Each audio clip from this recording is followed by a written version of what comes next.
Okay, we're here today. It's December 8th, 2022, and we're here to talk about the Armstrong Garden, which has become the flagship garden for our Bee City, USA, Williamstown. And just a brief history of the garden, that originally was where Bob and Elizabeth Armstrong lived for years with their family.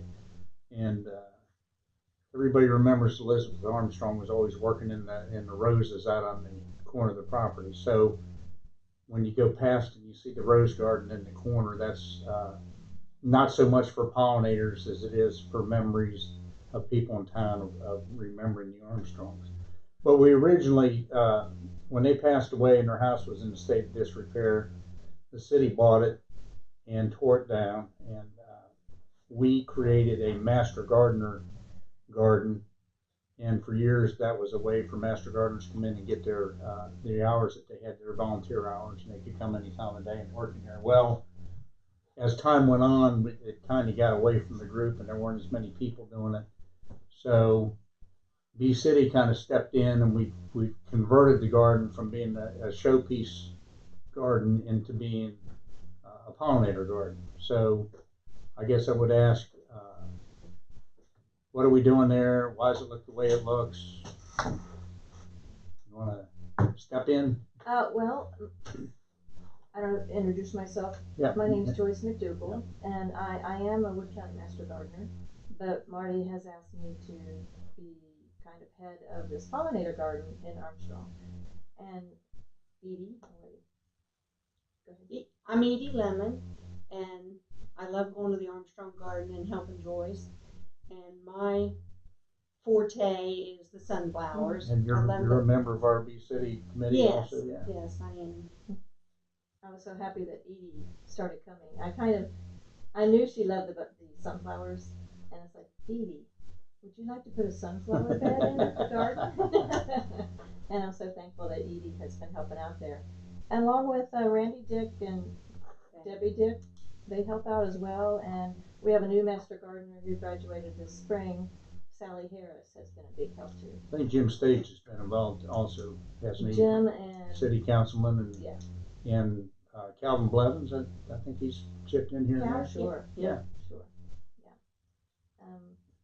It's been a slow process because so few people, but now that we have a good 4 people helping out, it's moving right along. I think I like to concentrate more with the native plants because the native plants are going to draw more of your native pollinators.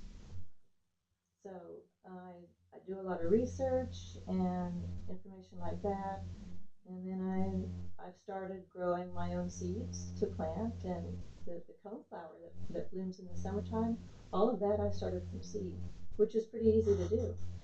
Once you get just a couple of lights and your seed trays, and it's fairly easy. So the layout over there and the way it looks is a natural. We're trying to create a natural habitat for what the bees, not just bees, the pollinators would be looking for, whether it's bees or butterflies or hummingbirds or dragonflies, whatever.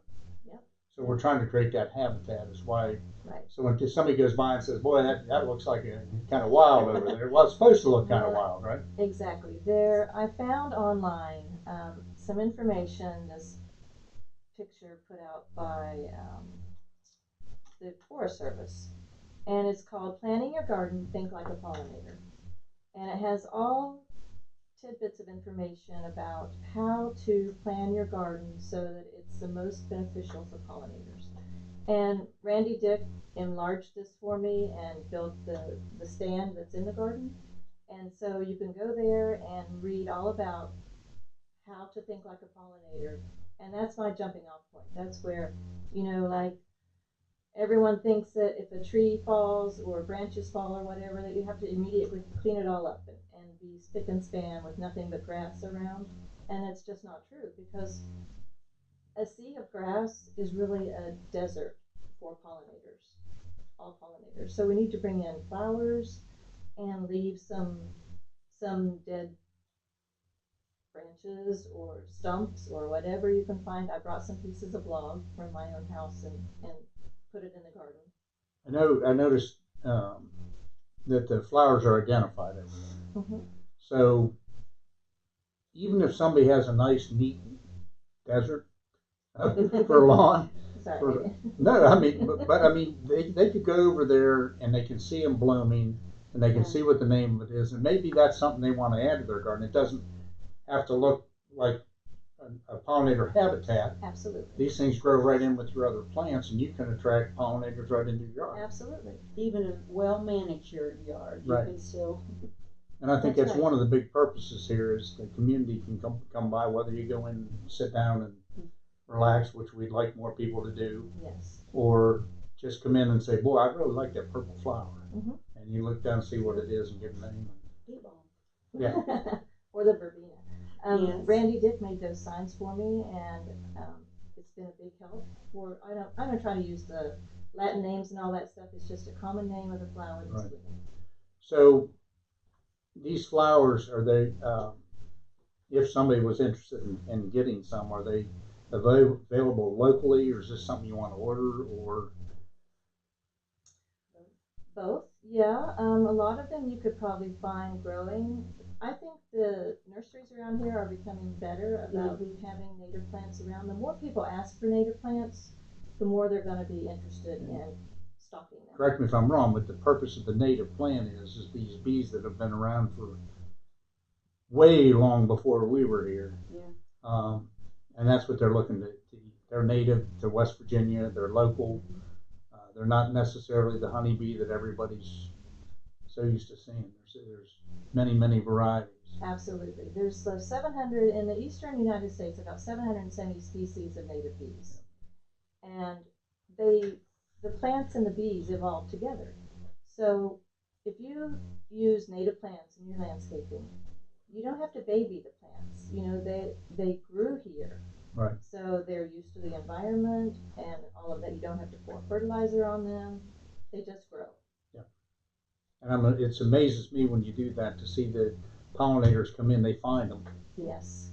So Edie, I knew we had a few sunflowers before, but you've just, it's blown up with what Yeah. you've done. So you want to tell us, like, you know how many varieties you put in, and how successful they were in attracting.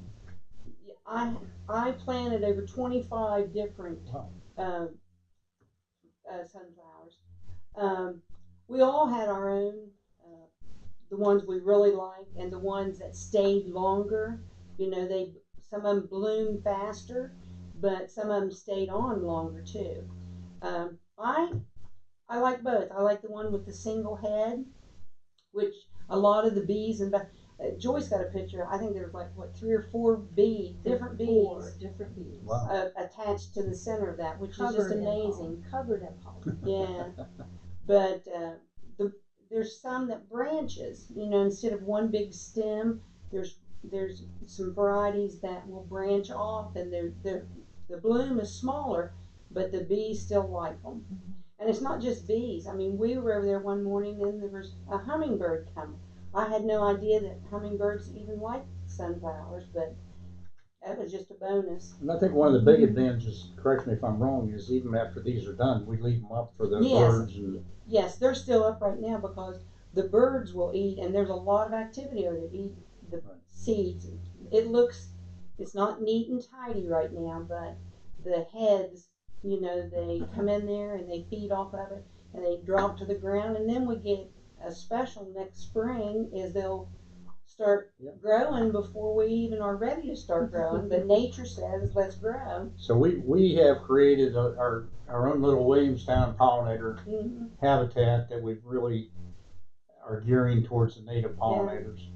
I know one of the big additions next year will be, we've talked about moving some of the fencing from the old grade school that's being torn down up to the garden. That'll everybody will go by hopefully and remember that, that fence. But what do you have in the plans for next year? Well, I'm thinking of there. We have a wildflower area there that it's truly wildflower. It was seeds that we did solarization to kill the grass. Then we did the seeds, and it comes up and it gets a little messy looking, a little unruly and a little floppy. So I'm looking at putting kind of a similar to a picket fence around the area. So we're going to work on that. There's a couple of bushes that I'd like to take out. They're not native, number one, and number two, they have a very short bloom time. Mm-hmm. So even though that it's an early spring bloom, I think other plants could be more beneficial than that plant. So some of those will be coming out and then replaced with others. I think you hit a nail on the head there.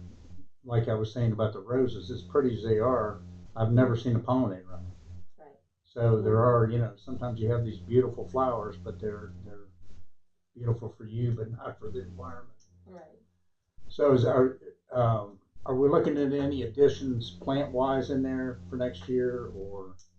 Absolutely. There's a yellow blooming plant that was out by the Welcome Center it blooms really late into the fall. You want to have from early spring all the way into late fall. Right. Something in bloom for the pollinators. And that's really what I'm leaning toward now, is trying to find more of the early bloom, spring blooming, and then later fall blooming. I noticed you put 2 pawpaw trees in there? Yes. So that's going to be great. I mean, that's a West Virginia plant through and through. And then the zebra swallowtail that's what they need. That's the host plant. Yeah. I think a lot of people fail to realize that trees are a source of pollination, or source for the pollinators. And next year too, the sunflower garden is going to get bigger because we're going to make a hut. Oh, cool. So you can actually go walk inside and look up. Awesome.